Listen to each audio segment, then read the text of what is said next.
Good morning, internet. So I didn't get to make a video yesterday.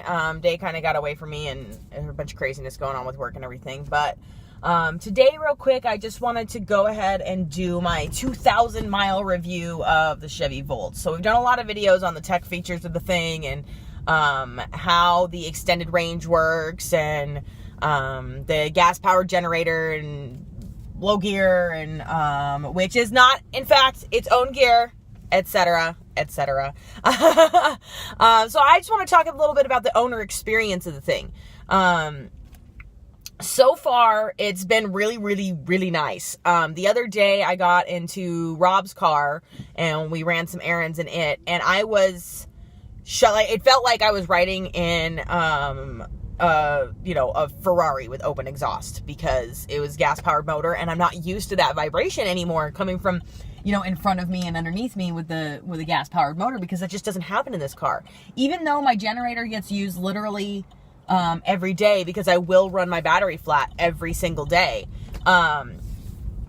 That gas generator in this car, just, it barely makes any sound, especially if I have the radio on. It's basically indetectable. I feel it click on initially just because I'm not used to any of the vibration. When, like, you really notice it when there's a little bit of vibration after there having been none.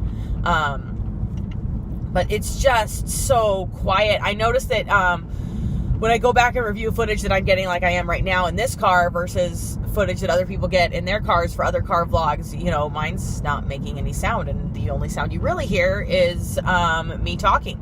And that's a thing that you don't get out of other cars. So from a vlogger standpoint, I gotta say that's pretty nice. I don't have to worry about editing too much sound or like adding an extra microphone or any of that, because my voice is clearly heard and I'm not competing with engine noise. I was wondering about the quality of the leather in this here Chevy Volt Premium. And after a month, having worn it in and conditioned it and put some love on it, it's really nice. It's every bit as nice, if not nicer, than the premium leather I had in my Passat. I had a 06 Passat prior to this, and the interior of the car was exceedingly comfortable. It really, really was nice. And I absolutely loved riding around in that car. I loved the feel of it, and it had the turbo, so it had a little bit of get up and go on the highway, and I love the mileage of it. This blows the Passat away in every category. Just totally blows it out of the water. So I've been exceedingly happy with it there. I like the reactions that it gets out of my friends when they ride in the car. They're like, oh my God, it's so quiet. I had one person drive it around a parking lot, and she had to get out of it because she's like, it's creeping me out. It doesn't make any sound, and I can't tell how fast I'm going. I'm like, well, there's a speedometer. She goes, no, I can't feel how fast I'm going. I was like, it's funny that you mentioned that, because on the highway, that's one of the things that I noticed, because you don't have the same sensation of speed that you have in a gas motor, where you feel, like, even if you have an automatic transmission, where you feel the automatic transmission banging through the gears and climbing, and you sense the RPMs climbing, because you can hear it, because you can feel it through the steering wheel, because you get this feedback from all other places, and your brain is just sort of subconsciously accumulating all of this data and spitting out to you a sensation of speed, and you're able to gauge, without even looking at the speedometer, if you've been driving a number of years, how fast you're going, utilizing all that data that you don't even know that you've trained yourself to collect. And none of that data is available in this car, that physical feedback. And so it is disorienting for some people. I've had people get in the passenger seat and get car sick because the car is not making any sound. So that's a little funny. When I do take it to a car show and I put the hood up, and people walk and look, people don't really know what to make of it. They don't really know what they're looking at. I had one person knew exactly what he was looking at and thought it was a cool car, and that was Ken, the guy who owned the trucking company that I talked about in my last video.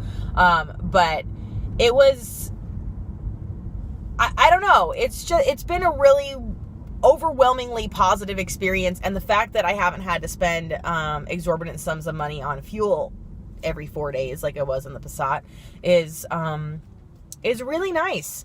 The community of people that I've been able to find on YouTube through making these videos for you guys, hang on, time for tea, has been, it's extraordinary. I didn't expect to get any kind of response. I was just making the videos because, Rob said I'd be good at it, and I had a lot more. there's a lot to be left to be desired when I was looking up a lot of the EV vlogs on YouTube. And again, like, I'm not trashing any of those, but it just wasn't, they didn't seem to be made for me. It was like, I don't know, a lot of the EV vlogs, especially people talking about the Volt and stuff, I'm excited about it, and I'm excited about what driving this car means to me in my life.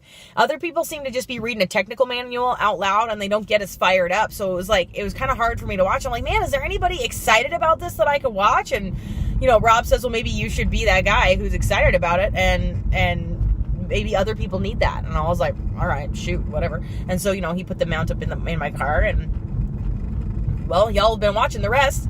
So, it's been this really cool thing, and I didn't think that, car vlogging would be a thing for me. But that's another thing that the Volt's opened up to me, and it's made me want a community where right now, the one that exists is mostly online, and, I want something more in real life. I want something, I don't know, it's made me want more. It's made me feel social. You guys, this probably doesn't come across in my videos, but I'm actually a reasonably anxious person, and I have a hard time, going places and talking to people. And, a lot of the time, you know, it can be hard for me to want to socialize. So cars have been a way to sort of overcome that, because they bring people together, and you have your vehicles to discuss. I didn't think that the EV would be anything different than any of that. I figure, like, oh, you have, like, if you have Volkswagen, there's Volkswagen people. If you have something, you know, if you have Ford, there's Ford people. If you have, you know what I mean? Like, whatever it is, but there didn't seem to be anything like that for EVs, and I really wanted that, and it felt absent, and so I was like, screw it, I'll just try to create that. So, and I'm just blown away with, all of, you know, I have a small group of subscribers right now, and you guys have been so wonderful throughout this whole journey. You know, those of you that have the Volt have been really kind in sharing your experiences and your tips and your tricks for what you know to be true and what you know works, and correcting me when my information is wrong. And everybody's just been so inclusive and so supportive and so damn nice, and I love you guys for that. It's amazing. So that part of the owner experience, I think, to me, has been the most rewarding thus far. And at this point, I can safely say this has been my favorite car I've ever owned. So, and I have really, I mean, I have the car to thank for that, but I also have you guys to thank for that, because you guys have been a part of that. So I appreciate you all for that.